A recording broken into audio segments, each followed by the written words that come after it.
Alhamdulillahirabbil alamin wassalatu wassalam ala asyrafil anbiya'i wal mursalin wa ala alihi wa sahbihi ajma'in. Subhanaka la ilma lana illa ma 'allamtana innaka antal alimul hakim. Rabbi shrah li sadri wa yassir li amri wahlul 'uqdatam min lisani yafqahu qawli. Amma ba'd. Alhamdulillah ala ni'matil Islam, alhamdulillah ala ni'matil iman wa kafa biha min ni'mah. Alhamdulillah, segala puji bagi Allah Subhanahu wa ta'ala yang mendatangkan kita, menghadirkan kita, menjadikan kita hamba-hamba yang pada pagi hari ini dapat kesempatan untuk mencari perkara-perkara yang ditinggalkan oleh Nabi kita Nabi Muhammad sallallahu alaihi wasallam. Masih dikasih usia sama Allah ta'ala untuk ngaji, masih dikasih kesempatan oleh Allah ta'ala untuk belajar. Maka jangan sampai kesempatan yang semacam ini kita sia-siakan. Jangan sampai kesempatan semacam ini tidak kita syukuri, tidak kita anggap sebagai sesuatu yang berharga yang Allah ta'ala berikan kepada kita. Karena perkara-perkara semacam inilah yang hanya Allah ta'ala berikan kepada hamba yang dicinta oleh Allah minal abrar, dari kalangan orang-orang yang baik. Semoga ilmu yang kita dapat di sini jadi cahaya untuk kehidupan kita, jadi cahaya untuk hati kita, jadi cahaya untuk pikiran kita, jadi cahaya untuk setiap langkah kita di dalam menentukan setiap hal yang harus kita beri keputusannya. Karena semua perkara-perkara ini, ilmu dari Allah ta'ala ini adalah sebuah cahaya yang mampu memandu kita kemana harusnya kita melakukan segala sesuatu. Dan semoga orang-orang yang kita cintai pun dikasih sama Allah ta'ala kefahaman, dikasih sama Allah ta'ala akidah yang benar, akidah yang lurus, sehingga semuanya bareng-bareng selamat di dunia, selamat di akhirat.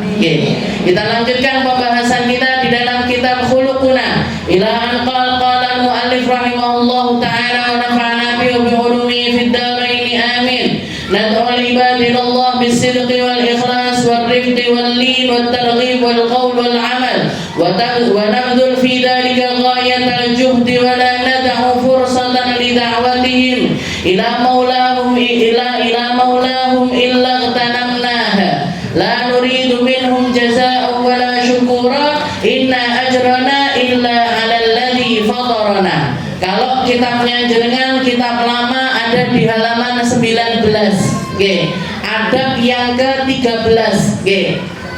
Khuluquna ma'a ibadi, akhlak kita kepada sesama hamba, sampai kepada poin yang ke-13. Di situ Habib Umar bin Hafid memotivasi kita untuk masuk di dalam dairatul dakwah, di dalam lingkarannya dakwah, atau orang-orang yang membantu dakwah, atau orang-orang yang mensupport dakwah. Jadi pegiat dakwah, ataupun juga ikut andil di dalam dakwah, ataupun istilahnya masuk di dalam para pembantu dakwah, atau seminim-minimnya adalah orang-orang yang enggak nyelatu terhadap dakwah. Tahu nggih enggak nyelatu? Wong Jawa sedaya nggih. Jadi enggak mencaci dengan adanya dakwah, enggak sensitif sama masjid, enggak sensitif sama musola, enggak sensitif dengan majelis-majelis taklim, enggak sensitif sama orang-orang yang melakukan pertaubatan kepada Allah ta'ala, enggak sinis. Itu seminim-minimnya orang kalau mau selamat. Tapi kalau sudah menganggap orang lain panggah ngaji, rona rono. Jadi ada orang ngaji malah dicemooh, ada orang ke masjid dianggapnya riya, ada orang nutup aurat dan dianggapnya sok alim, terlalu solihah, Jadi orang jilbaban, orang pakai kerudung dianggapnya solihah banget, tapi pakai nada nyindir. Nah, ini istilahnya dia ini jalan untuk selamatnya itu sudah masdud, tersumbat. Jalan untuk selamatnya itu sudah tersumbat kalau dia ini melakukan hal yang semacam itu. Seperti tadi malam saya sempat bahas di salah satu majelis yang lain. Nabi Muhammad SAW mengatakan khoslatan laisa fauqahuma syai'un khairun minhuma minhuma. Ada dua perkara yang tidak ada sesuatu yang lebih afdol, lebih tinggi dibandingkan hal tersebut, dan ada dua perkara yang tidak ada sesuatu yang lebih rendah daripada dua perkara tersebut. Yang baik yang nggak ada kebaikan di atasnya ini apa? Husnudon billah wa husnudon bi ibadillah. Oke, baik sangka sama Allah dan baik sangka kepada sesama hamba. Bahkan baik sangka kita husnudon sama hambanya Allah itu masuk di dalam kategori kita husnudon kepada Allah. Ada orang melengos, ketika kita senyum kok dia melengos, kita memilih untuk husnudon. Oh, paling nggak ketok aku. Mungkin dia lagi nggak pakai kacamata, jadi saya nggak kelihatan. Terus habis itu, atau kalaupun misalkan dia melengos dan sudah pasti dia ini ngelihat kita, oh kayaknya dia lagi nggak pengen senyum. Dia lagi nggak pengen senyum. Ini namanya husnudon sama hambanya Allah. Ini masuk di bawah husnudonnya kita kepada Allah Subhanahu wa Ta'ala. Karena kalau misalkan kita pilih untuk suudon, wi wong nyaponeh melengosi aku.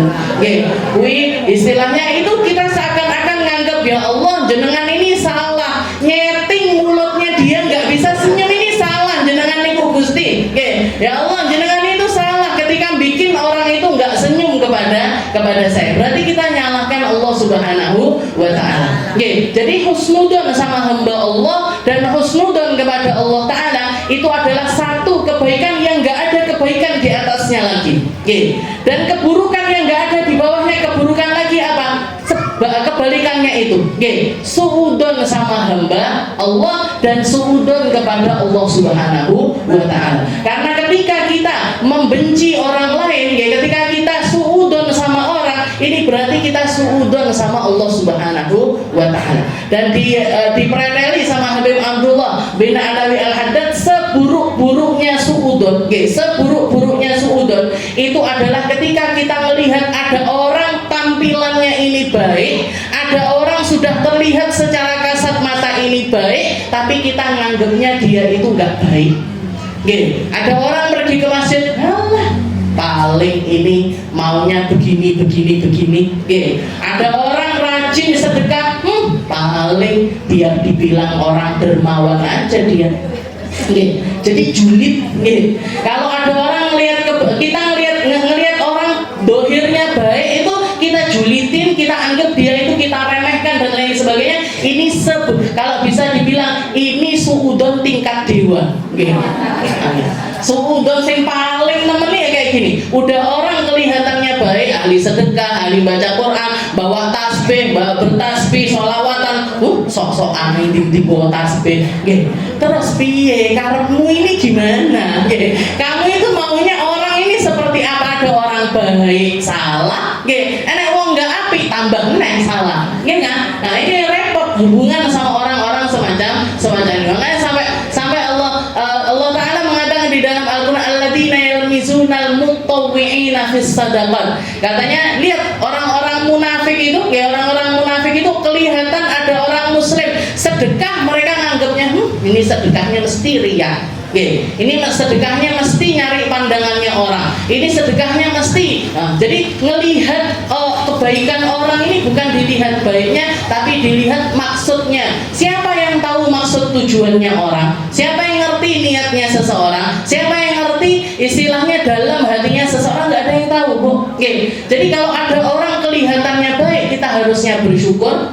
Sama orang yang kelihatannya baik, kita ini husnudon. Sama orang yang kelihatan nggak baik pun harusnya kita juga husnudon kepada orang-orang semacam itu. Jadi ini sebenarnya yang salah itu memang cara pikir kita. Yang harus dibenerin itu mindsetnya kita. Kalau dohirnya kita kayaknya nggak ada yang perlu dicela dari kita. Jangan rapi semuanya, jilbaban kabeh, toto kabeh, semua halnya ada di tempatnya masing-masing. Tapi yang perlu kita benerin ini adalah cara pandangnya kita di dalam memandang hambanya Allah Ta'ala dan juga di dalam memandang Allah Subhanahu wa Ta'ala. Jadi nabdul fi dzalika ghayatal juhdi wa la nad'u fursatan li da'watihim ila maulahum illa tanamnaha. Jadi Rasulullah sallallahu alaihi wasallam motivasi memotivasi kita untuk masuk di dalam golongannya orang berdakwah. Kalau kamu bisa dakwah dengan ilmumu, dakwah dengan ilmu. Kalau kamu bisa dakwah dengan suaramu, dakwah dengan suaramu. Kalau kamu bisa dakwah dengan tulisanmu, dakwah dengan tulisanmu.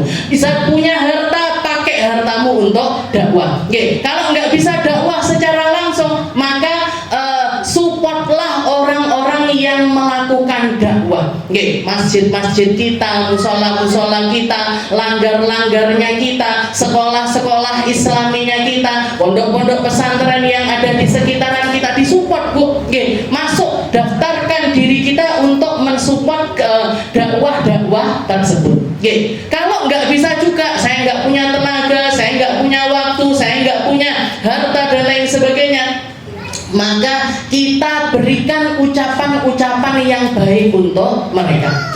Ojo malah julid, jangan malah julid. Istilahnya ngelihat ada kegiatan-kegiatan masjid, kita belum bisa nyumbang, kita nggak bisa bantu, kita nggak bisa ngapa-ngapain ikut serta di dalam peran dakwah tersebut, maka minimal aku tuh seneng sebenarnya dengan kegiatan ini, tapi mohon maaf saya belum bisa ikut serta. Saya belum bisa ikut serta. Itu seminim-minimnya apa yang bisa kita lakukan di dalam dakwah. Tapi jangan sampai ditinggalkan, Bu. Jangan sampai kita tinggalkan peran dakwah tersebut. Karena sebenarnya Allah Ta'ala nggak butuh dengan agama ini dijaga sama Allah Ta'ala. Agama ini dijaga eksistensinya, kadarnya, kebaikannya, ilmunya. Di seluruh tempat Allah Ta'ala nyepai orang-orang yang berdiri di jalan dakwah. Allah Ta'ala nggak ngaruh. Bahkan di dalam hadis qudsi Allah Ta'ala mengatakan lewat lisannya Nabi Muhammad SAW, kalau misalkan orang yang ada di seluruh dunia, awaluhum wa akhiruhum, mulai dari manusia awal sampai manusia akhir, ala qalbi atqa rajulin minkum, mereka ada di dalam satu model, di dalam ketakwaan. Misalkan Allah Ta'ala bikin seluruh manusia dari awal sampai akhir takwa semuanya, baik semuanya, indah semuanya, Allah Ta'ala maha mampu. Dan ketika seluruh makhluk ini bertakwa, Bu, la yanqus min mulkihi syai', nggak bikin Allah Ta'ala butuh dengan kebaikan mereka, nggak mengurangi kebaikannya Allah Ta'ala, juga nggak nambahi kemuliaannya Allah Subhanahu wa Ta'ala. Kita mau jadi orang ahli maksiat semuanya, nggak bikin Allah Ta'ala turun dari derajatnya sebagai Tuhan, nggak bikin Allah Ta'ala ini melakukan segala sesuatu, nggak ngaruh lah istilahnya. Allah Ta'ala nggak ngaruh dengan baiknya kita, dengan buruknya kita, dengan dakwahnya kita, atau penolakan dakwahnya kita. Kita mau jadi orang ahli zikir kah, kita nggak zikir kah, kita puasa kah, nggak puasa kah, Allah Ta'ala nggak butuh sama kita, dan tidak nambahi serta tidak mengurangi kadar kekuasaannya Allah Subhanahu wa Ta'ala. Nggak ngaruh, Bu. Sama agama ini kita nggak ada pengaruhnya sama sekali. Tapi sama halnya dengan ibadah-ibadah yang lainnya, ketika kita ditakdirkan sama Allah Ta'ala untuk sujud, kemuliaan itu untuk kita, bukan untuk Allah. Ketika kita bersedekah, kemuliaan itu untuk kita, bukan untuk Allah. Ketika kita berdakwah, kemuliaan itu yang punya kita, bukan Allah Subhanahu wa Ta'ala. Bukan Allah Ta'ala. Makanya di sini beliau mengatakan, nah betul fi dzalik. Ayo kita ikut serta di dalam perkara dakwah. Jangan lepaskan kesempatan untuk dakwah. Jangan lepaskan kesempatan untuk dakwah. Bahkan guru saya mengatakan jalan paling cepat untuk nyari perhatiannya Nabi Muhammad, untuk nyari perhatiannya Allah, untuk nyari perhatiannya orang-orang soleh adalah dengan cara kita berdakwah. Itu jalan paling cepat. Jalan paling cepat. Kenapa kok seperti itu? Karena ketika kita berdakwah, yang ngerasain manfaat ini banyak orang. Misalkan kayak sekarang ini, jam-jam sekarang ini, jam 10, jam setengah 11, waktunya jenengan untuk melaksanakan. Kalau di rumah kadang bisa sholat sekian rakaat, bisa baca Al-Quran sekian lembar dan lain sebagainya. Misalkan saya egois, nggih, saya tak di rumah tak duhaan, saya tak di rumah aja tak ngaji Al-Qur'an. Nggih, maka kebaikan itu yang dapat saya sendiri. Nggih, salat untuk saya sendiri, nggih, baca Al-Qur'an untuk saya sendiri. Tapi ketika saya istilahnya memutuskan untuk hadir di sini ngaji bareng-bareng sama panjenengan, yang dapat manfaatnya sekian banyak. Ini yang nampak, Bu. Yang nampak ini, yang kelihatan, yang nampak ini sekian orang ini tadi, sekitar 100-an orang lah istilahnya, yang dapat manfaatnya dari kalangan manusia sekian ini. Dari kalangan yang lain, Bu.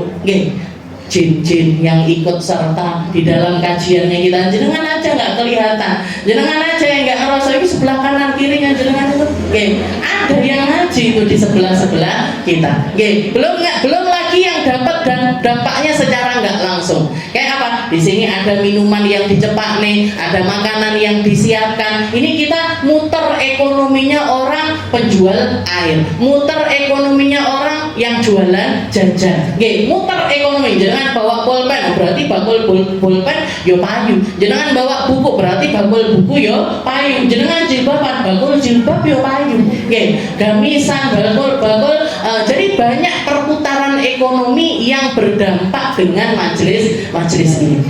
Jadi dan semuanya adalah perkara yang baik. Semuanya adalah perkara yang baik. Fursatan lida'wati milamulahum illa tanamnaha.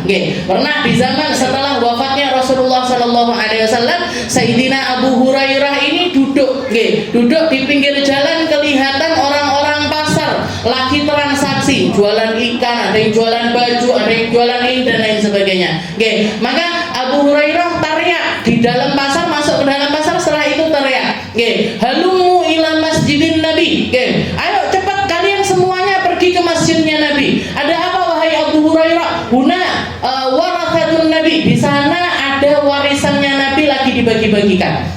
Pergi kamu ke masjid, di sana ada warisannya Nabi lagi dibagikan. Orang kedengeran dibagikan warisan ini kan pikirannya duit.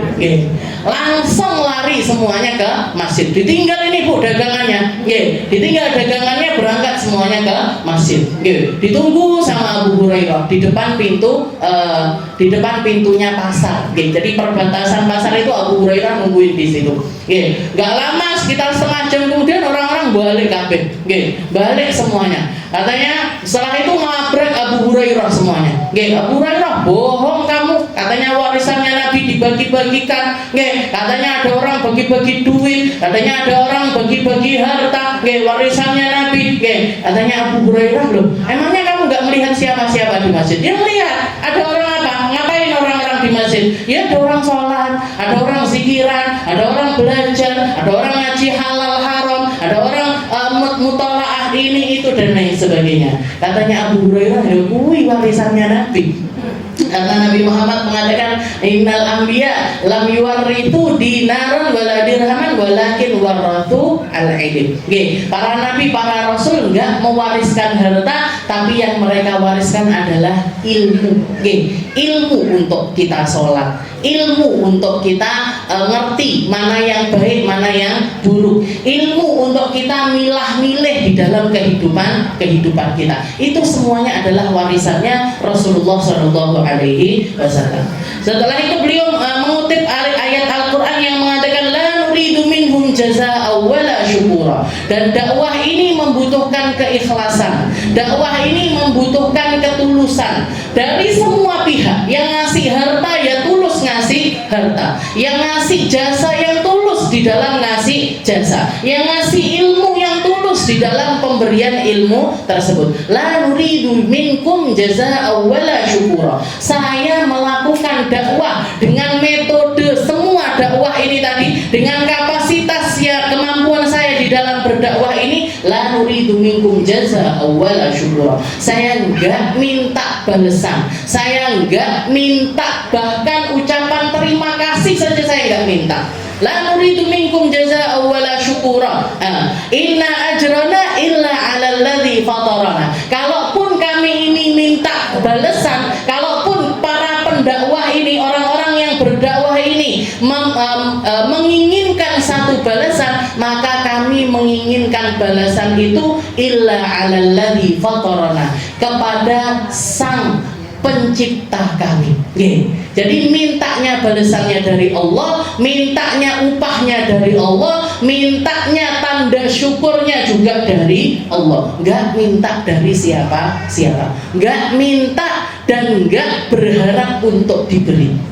Ini yang sulit, Bu. Ini yang sulit. Jadi kalau kita kadang orang istilahnya bangun masjid atau bangun musola atau nyumbang sesuatu di pondok pesantren dan lain sebagainya, ini lisan ini keluh untuk enggak ngungkit. Kimbian masjid senggahe bapakku. Ini dulu musola kalau enggak aku yang nyarikan mandornya, kalau enggak aku yang bikin desainnya dan lain sebagainya. Ini kadang-kadang lisan ini keluh untuk enggak ngungkit hal tersebut. Ini yang harus jadi ngamal dakwah, habis itu melupakan terhadap dakwah tersebut. Jadi ikut andil di dalam kebaikan, setelah itu melupakan kebaikan kita. Itu yang harusnya kita lakukan.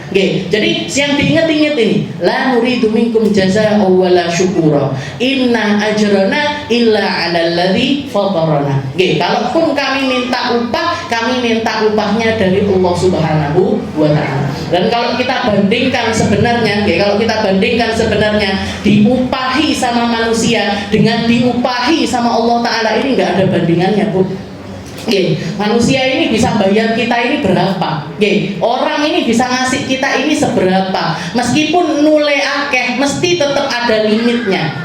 Apalagi kan biasanya kebanyakan orang ngasih atau memberikan kepada para pendakwah ini nggak sesuai dengan tarifnya mereka. Kalau kita ngomongin tarif loh, kalau kita ngomongin seperti halnya orang-orang kerja pada hal-hal yang lainnya, kayak misalkan orang-orang para dokter bekerja untuk pasiennya, mereka dibayar. Saya kalau benerin gigi aja, Bu, benerin gigi ini, gigi yang kalau sebenarnya kalaupun gigi itu nggak ada, nggak ngaruh untuk makan saya, minum saya tetap bisa. Ini gigi dicabut, ketika kita minta totalannya, jenengan kira-kira bayarnya berapa? Kalau saya, biasanya dokter saya di Sarut sana, itu satu gigi buat nambel dan lain sebagainya, itu keluar 600.000, 700.000 itu pasti. Itu gigi, itu benerin gigi. Lagi benerin hatinya kita, benerin lisannya kita. Jangan guru ngaji itu nanti ketemu kok Bu, ngorok kok itu berapa hari itu? Bisa sampai ngorok koknya itu berapa hari? Nggak cukup sehari 2 hari. Ini jangan tanya ini sama guru-guru ngaji, sebulan kok nggak berban. Ibu-ibu, anak-anak itu, saya kalau duduk di kelas pra, kelasnya di bawahnya jilid 1, itu satu anak rata-rata naik 1 huruf itu sekitar 2 bulan 3 bulan. Jenengan bayangkan, ini benar nih, ho, ha, zal, dal, zal, zai, sin dan lain sebagainya. Itu kita ngasihnya ke mereka berapa biasanya? Bayar SPP TPQ itu 15.000, 15.000 benar nih, padahal bikinnya itu benerinnya itu sampai sebulan 2 bulan. Ini dokter gigi metik setengah jam selesai, 600.000, 700.000.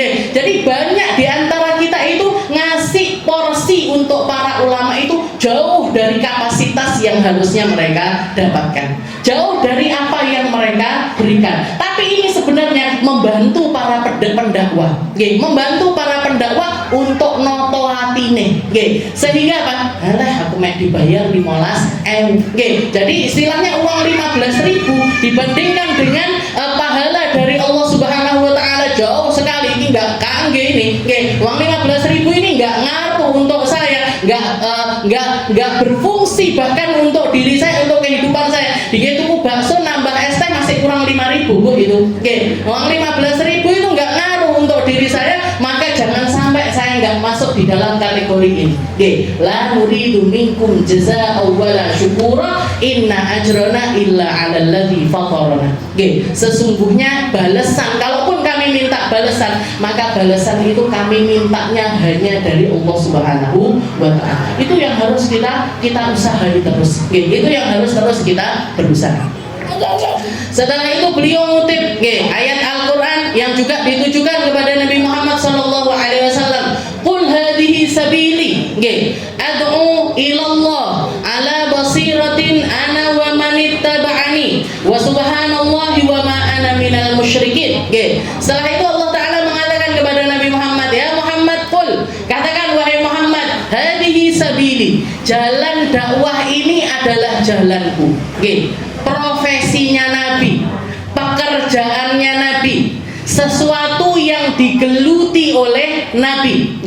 Maka ketika jenengan masuk di dalam kategori orang yang berdakwah, jenengan seprofesi sama Nabi. Sama di dalam tujuannya Nabi, sama dengan keinginannya Nabi, sama dengan pekerjaannya Nabi, sama dengan kesibukannya Nabi. Qul hadhihi sabili. Ketika jenengan ngajar Al-Qur'an misalkan, ya seperti ini pekerjaannya Nabi. Nalkin para sahabat Al-Qur'an. Nalkin para sahabat Al-Qur'an, nyimak Al-Qur'annya para sahabat. Makanya Sayyidina Ali juga pernah nanya sama Rasul, ya Rasul, saya itu ngapalin Quran lali neh, ngapalin lagi lupa lagi, ngapalin lagi lupa lagi. Katanya Nabi Muhammad, ya seperti itu Al-Qur'an wahai Ali. Innahu asyaddu tafallutan. Al-Qur'an itu Rasulullah mengibaratkannya lebih gampang lepas ketimbang hewan peliharaannya kita ketika sudah istilahnya diikat. Kuda diikat itu kadang-kadang masih lepas. Ini Al-Qur'an, ini Al-Qur'an lebih cepat lepas dibandingkan kalau kita punya hewan nggak kita ikat. Kalau diikat kan kadang lepas kadang enggak. Ini hewan yang nggak diikat, mesti kabur. Jadi Al-Qur'an itu sangat cepat sekali untuk lupa. Terus berarti gimana? Memang Al-Qur'an itu tujuannya bukan untuk kita hafal, habis itu shadaqallahul adzim nggak dibuka, nggak gitu. Tapi kita baca Al-Qur'an, kita belajar Al-Qur'an, dan selama-lamanya kita bersama Al-Qur'an. Itu tujuannya Al-Qur'an. Jadi tapi ini kan bikin pusing, apalagi untuk para penghafal Al-Qur'an, anak-anak pondok pesantren itu, sampai brodol rambutnya untuk ngapalin Quran. Jadi Sayyidina Ali curhat sama Nabi, ya Rasul, saya itu ngapal lupa lagi, ngapal lagi lupa lagi, ngapal lagi lupa lagi.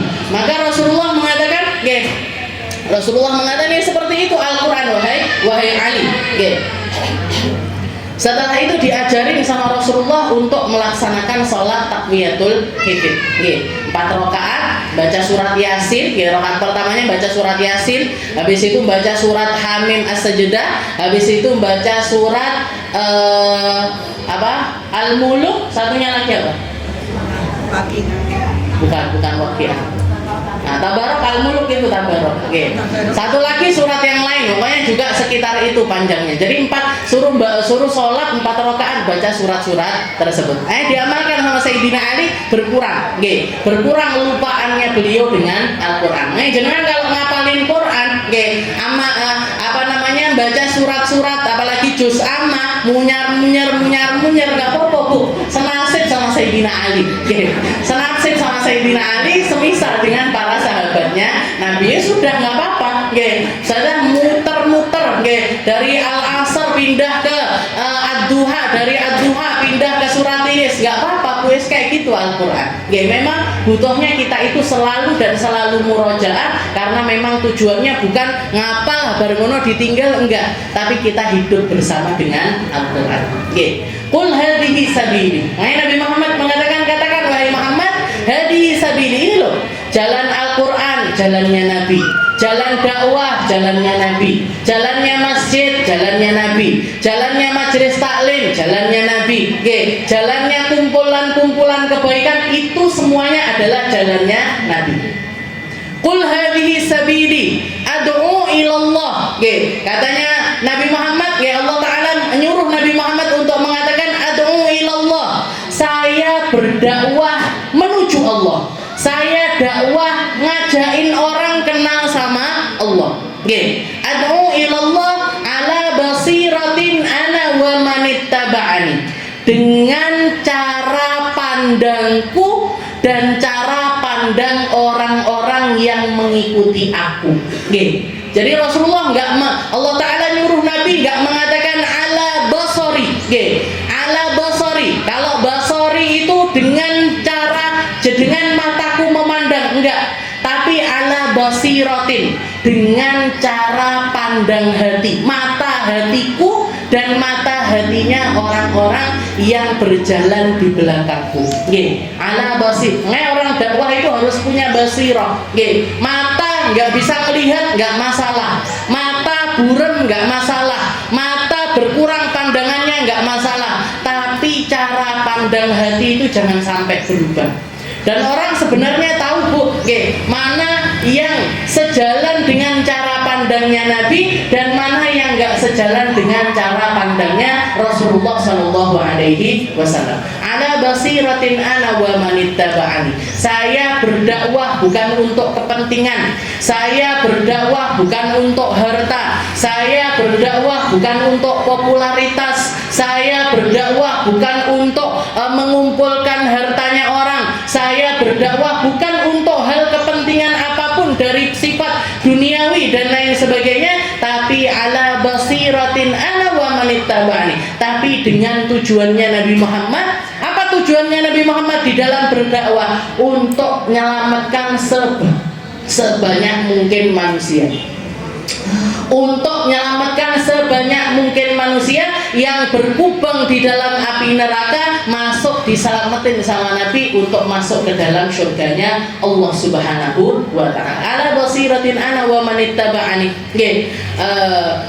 Di zaman setelah zamannya Rasulullah SAW, saya juga beberapa kali nyeritakan tentang beliau, yaitu Sayyidina Uwais Al-Qarni. Sayyidina Uwais Al-Qarni itu adalah seseorang yang disifati sama Nabi Muhammad. Nanti beliau cerita sama para sahabat, nanti ketika ahlun nar ilan nar wa ahlul jannah ilal jannah, ketika Allah Ta'ala sudah masukkan ahli syurga masuk ke syurga, orang ahli neraka masuk ke dalam neraka, yu'ta bi Uwaisin Al-Qarni, Allah Ta'ala mendatangkan Uwais Al-Qarni, disuruh sama Allah Ta'ala untuk masuk ke dalam neraka.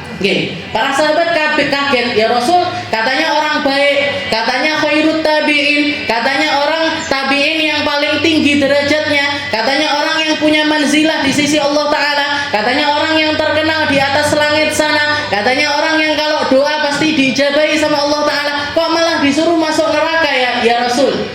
Maka Rasulullah mengatakan Uwais Al-Qarni disuruh sama Allah Ta'ala untuk masuk ke dalam neraka, untuk menyelamatkan sekian juta, sekian ribu manusia yang sudah masuk ke dalam neraka, pindah masuk ke dalam surga, disyafaati oleh Uwais Al-Qarni. Uwais Al-Qarni ini apa pendakwah Bu? Bukan. Apakah orang yang duduk di mimbarnya Nabi? Bukan. Apakah orang yang keluar-keluar ngajain orang lain untuk sholat dan lain sebagainya? Enggak. Tapi beliau adalah seseorang yang punya mata hati selaras dengan mata hatinya Nabi Muhammad Sallallahu Alaihi Wasallam. Enggak punya suudon sama manusia, bahkan enggak punya suudon kepada makhluk-makhluknya Allah Ta'ala yang manapun. Diceritakan di awal usia, ketika masih muda, Uwais Al-Qarni ini profesinya jadi pengembala kambing. Yang akhirnya Sayyidina Umar dan juga Sayyidina Ali diperintahkan sama Nabi, ya Umar wa ya Ali, idza laqituma, kalau kalian berdua nanti ketemu sama Uwais Al-Qarni, fastaghfir lakuma yaghfirullahu lakuma. Minta Uwais Al-Qarni untuk doakan kalian, Allah Ta'ala akan mengampuni kalian dengan doanya Uwais Al-Qarni. Setelah itu di zaman mudanya penggembala kambing, tapi di akhir-akhir usianya Uwais Al-Qarni ini adalah jadi orang yang sangat miskin sekali. Di negeri Basrah, dia jadi gelandangan. Seringkali duduk di belakang, istilahnya di pinggir-pinggir tempat sampah, di tempat-tempat di tong-tong sampah itu Uwais Al-Qarni itu sering ngais-ngais makanan dari tempat tersebut. Nanti kalau dilihat ada buah yang masih bagus, ada yang makanan yang masih layak untuk dimakan, disedekahkan Bu. Jadi kalau kelihatan di tong sampah ini ada makanan-makanan yang masih layak makan, buah-buah masih utuh-utuh, kok dibuang sama orang, nanti disedekahkan sama beliau.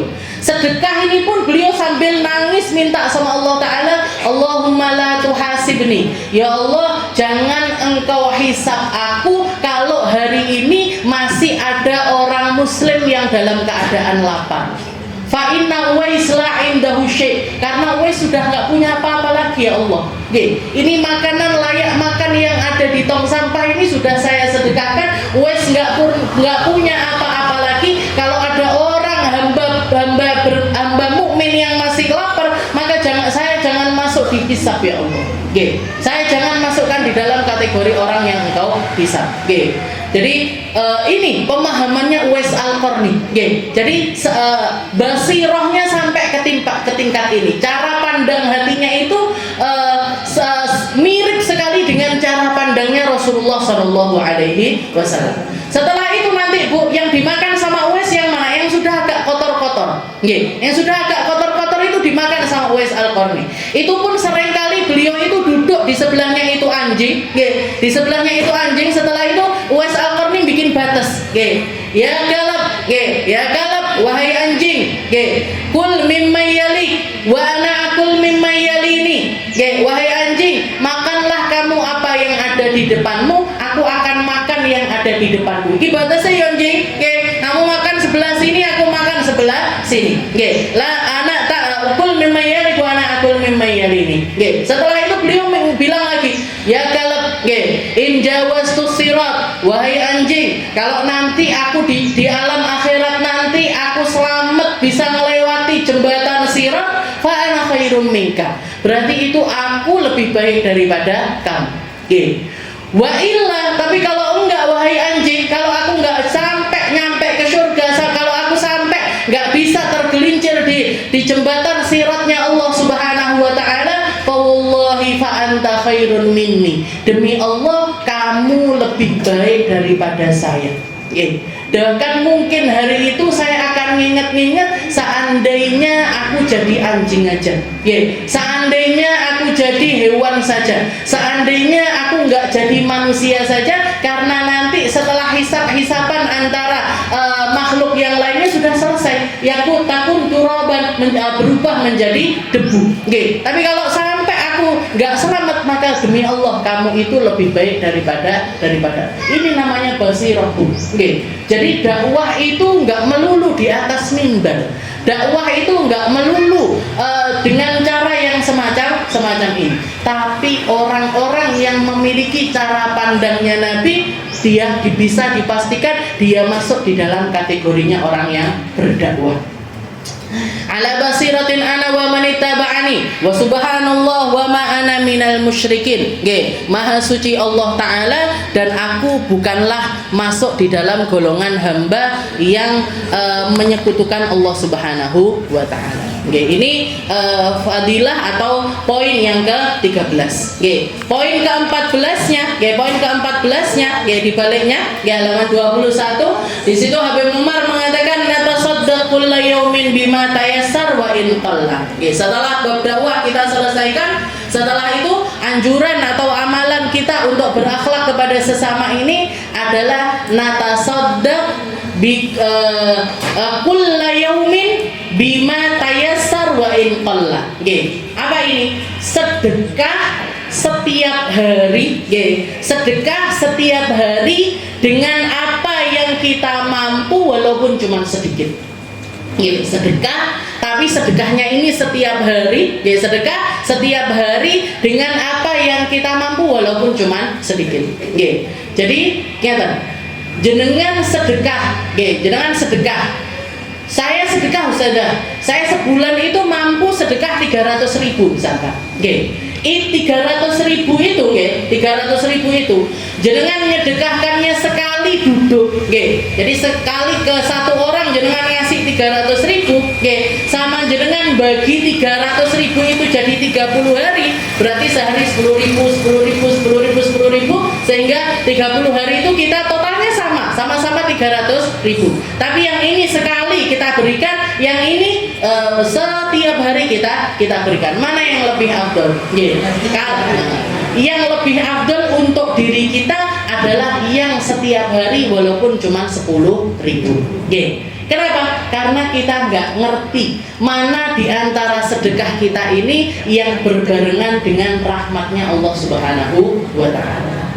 Jadi mana di antara sedekah kita ini yang berbarengan, kita dipandang sama Allah, kita dimuliakan sama Allah, kita diangkat derajatnya sama Allah, kita diikhlaskan sama Allah. Jadi karena adanya istiqomah tersebut, karena adanya istiqomah setiap hari 10.000, tapi setiap hari itu kadar istiqomah itu yang membuat pahala kita itu naik di sisi Allah Subhanahu wa Ta'ala.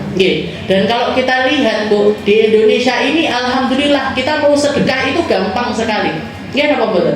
Nah, jalan ke perempatan jalan di lampu merah ada orang minta-minta. Di pinggir-pinggir jalan ketemu aja orang tukang becak geletak di atas becaknya, kelihatan ada orang begini. Banyak orang yang kita itu bisa kasih itu banyak. Banyak orang yang bisa kita kasih. Ini sesuatu yang kita harus syukuri.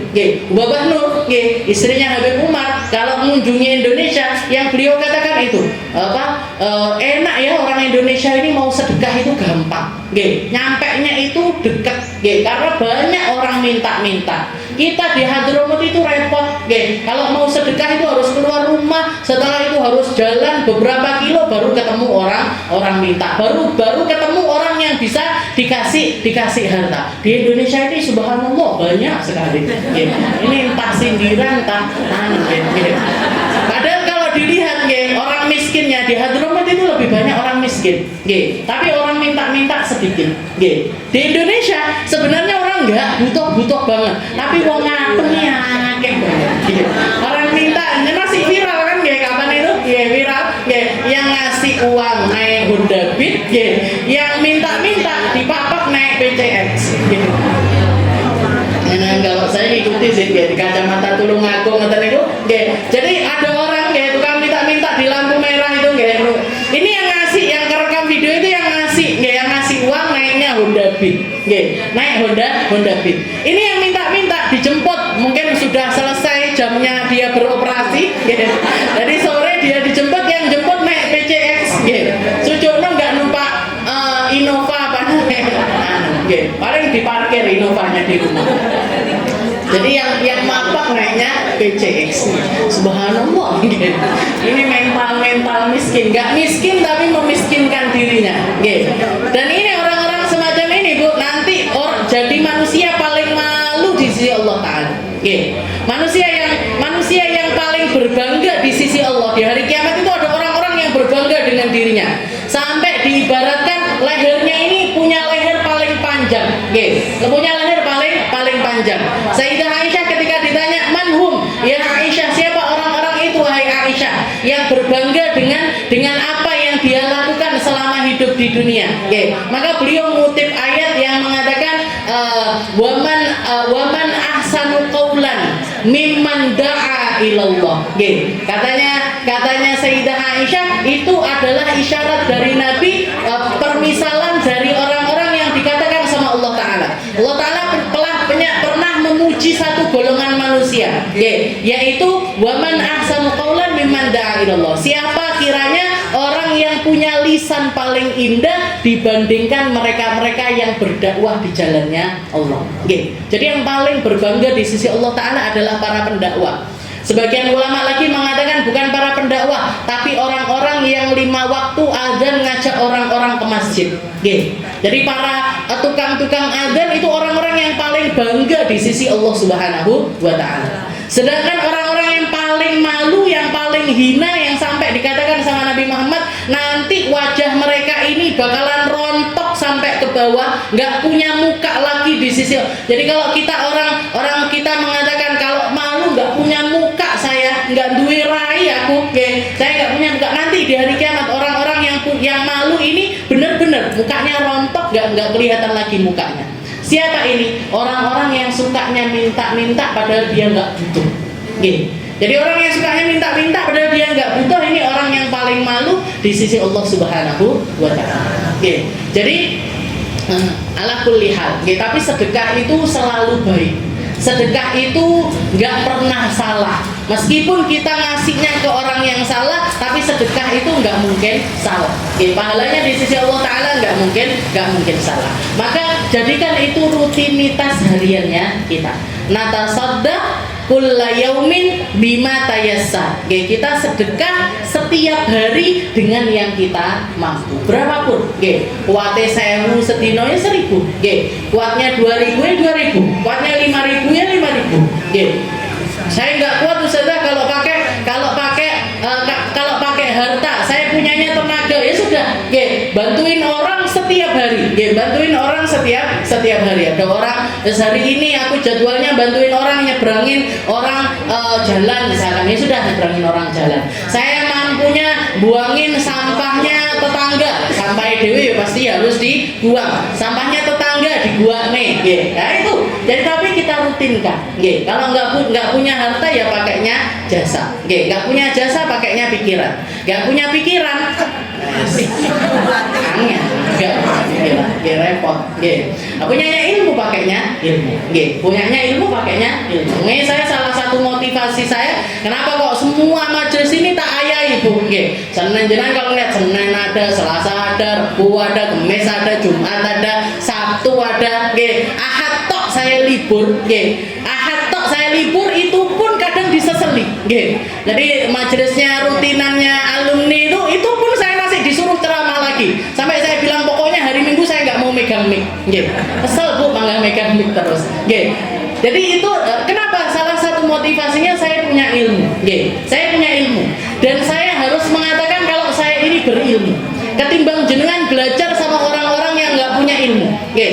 Biar umat ini nggak bingung harusnya ngambil dari siapa. Biar orang-orang ini nggak bingung harusnya berguru sama siapa. Jadi orang berilmu harus ngomong kalau dirinya punya ilmu. Orang ahli Al-Quran harus ngomong kalau dirinya ahli Al-Quran. Orang ahli fikih harus ngomong kalau dirinya ahli fikih. Biar apa? Biar orang ini nggak salah jalur di dalam ngajinya, di dalam ngajinya. Karena kalau kita sudah salah punya guru, ini bukannya bikin kita selamat, bikin kita tersesat. Kenapa? Karena dia sendiri sudah sesat. Dia sesat, nyesatkan orang. Makanya ketika kita punya ilmu ini berarti apa? Sudah konsekuensinya punya ilmu ini apa? Paling enggak kita punya waktu di dalam kehidupan kita ini untuk belajar. Saya bisa katakan sama jenengan, Bu, saya lulus SD langsung mondok. Berapa tahun mondoknya? Sudah 6 tahun saya di Dalwa. 6 tahun saya di Dalwa. Setelah itu melanjutkan di Hadramut 2 tahun. Pulang lagi ke Dalwa 2 tahun untuk khidmah. Untuk ngajar dan juga belajar untuk ngajar 2 tahun. Jadi total dari umur saya yang saya habiskan untuk belajar itu 10 tahun. Saya punya guru-guru yang jelas, saya punya pondok pesantren yang jelas, saya punya sanad keilmuan yang jelas. Saya bisa katakan sama jenengan karena memang saya punya riwayat di dalam menuntut ilmu. Biar apa? Biar orang ini nggak bingung. Sudah ini, dulu sekolahnya di mana? Saya nggak pernah. Saya mek kursus kok, ngaji kursus. Habis itu belajar Al-Quran kursus, belajar hadis kursus. Gurumu sopo? Nggak ngerti ya. Kadang belajar sama ini, belajarnya nggak jelas. Nah, jadi kalau kita ngambil keilmuan harus jelas ini sanad keilmuannya mereka kemana, belajarnya kemana, sekolahnya itu di mana. Jadi salah satu motivasinya adalah saya punya ilmu dan sedekah yang Nabi Muhammad mengatakan sedekah paling mahal itu adalah sedekah ilmu. Fa bi ayyahdiyallahu bika rajulan wahid, katanya Nabi Muhammad, kamu ngajarin orang satu huruf, ngajarin orang satu ilmu, ngajarin orang satu orang, kamu ajarin satu ilmu aja. Itu katanya Nabi pahalanya lebih besar dibandingkan kamu sedekah bihumrin ni'am. Humrin ni'am itu unta merah. Unta merah itu nggak ada, Bu. Jenengan nggak bakalan tumun ada unta warnanya merah. Saking apa ya? Saking langkanya, bahkan hampir nggak ada. Jadi bisa dikatakan, dan itu adalah kendaraan paling mahal di zamannya Rasulullah SAW.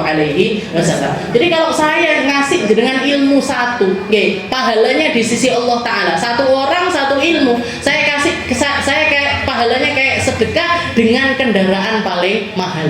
Kendaraan paling mahal zaman sekarang ini apa? Alphard 1M sekian cumaan, 2M lah paling enggak. Nah, tapi masih ada mobil sport dan lain sebagainya yang harganya sekian miliar. Berarti saya satu orang, saya dapat pahala sekian miliar. Ini sekali duduk ini berapa? Ber-MM, Bu, yang saya dapat di sisi Allah Subhanahu wa Ta'ala.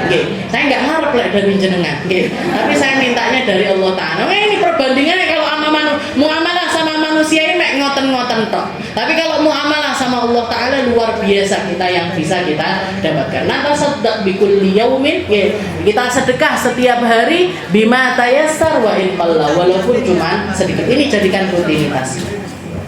Bahkan kalau saya boleh ngasih tips, abah saya itu juga mengajarkan, karena kita punya toko, karena kita punya usaha, punya toko, itu kita ditaruh satu kotak, biasanya kan jenengan di toko-toko ada yang namanya kotak amal, kotak amal pesantren ini, kotak amal masjid ini, kotak amal. Nah, itu kita juga punya, punya karena kita dekatnya sama Yayasan Darussalam, maka kotak amalnya itu untuk Yayasan Darussalam, tapi yang sedekah bukan abah saya langsung, yang sedekah karyawan toko. Jadi ngambil dari uang kasir itu setiap harinya 25.000, dicemplungi 25.000 setiap hari, setiap hari 1 bulan. Jadi sampai orang rumah ini nggak sadar ini sedekah, tapi orang kita keluarga itu nggak sadar kalau kita itu setiap hari itu nyisihkan uang 25.000, nanti sebulan 2 bulan dibetok dikasihkan ke yayasan, sebulan 2 bulan dibetok dikasihkan ke yayasan yang bersangkutan. Jadi kotak amal bukan kita ngejepme pembeli nyemplungi enggak, tapi dari kita sendiri yang masukkan ke kotak amal tersebut. Jadi kalau jenengan pengen berusaha untuk rutin sedekah, sampai ke tingkat kita nggak ngerasa kalau itu jadi sedekah rutin kita, ambil orang lain untuk melakukan hal tersebut. Perpanjangan tangan dari kita. Perpanjangan tangan ini juga ada pahalanya. Pahala karena dia ikut, walaupun bukan pakai uangnya dia juga ikut dapat sedekahnya, ikut dapat pahalanya. Bahkan kita motivasi anak-anak toko ini, karyawan-karyawan toko itu kan dapat UM setiap harinya, dapat uang makan setiap hari sekitar 25.000. Kata abah saya 500 cemplung setiap hari, tapi 500 atau kalau mau 1.000 setiap hari, tapi masukkan ke dalam kotak ini tadi. Bukan untuk siapa-siapa, tapi untuk tabungan amal kita, dan agar kita ini nggak masuk di dalam kategori orang-orang yang nggak peduli sama orang lain. Bima tayassar, di sini bahasanya dengan apa yang kita mampu, dengan apa yang kita mampu, dengan apa yang kita bisa, dan kita rutinkan hal tersebut. Mungkin dimampukan sama Allah Ta'ala, mungkin dibisahkan sama Allah Ta'ala, karena sedekah itu adalah burhan. Sedekah itu adalah bukti. Sedekah itu adalah bukti kalau kita ini percaya dengan perkataannya Nabi Muhammad sallallahu alaihi wasallam, la yanqusu malun min shadaqah. Katanya Nabi, harta itu enggak habis dengan kita sedekah, itu enggak habis. Bal yazdad 3 kali Nabi mulangi. Kamu kalau sedekah harta, kamu kalau sedekah uang, itu uangmu enggak hilang, tapi nambahnya itu minimal 3 kali.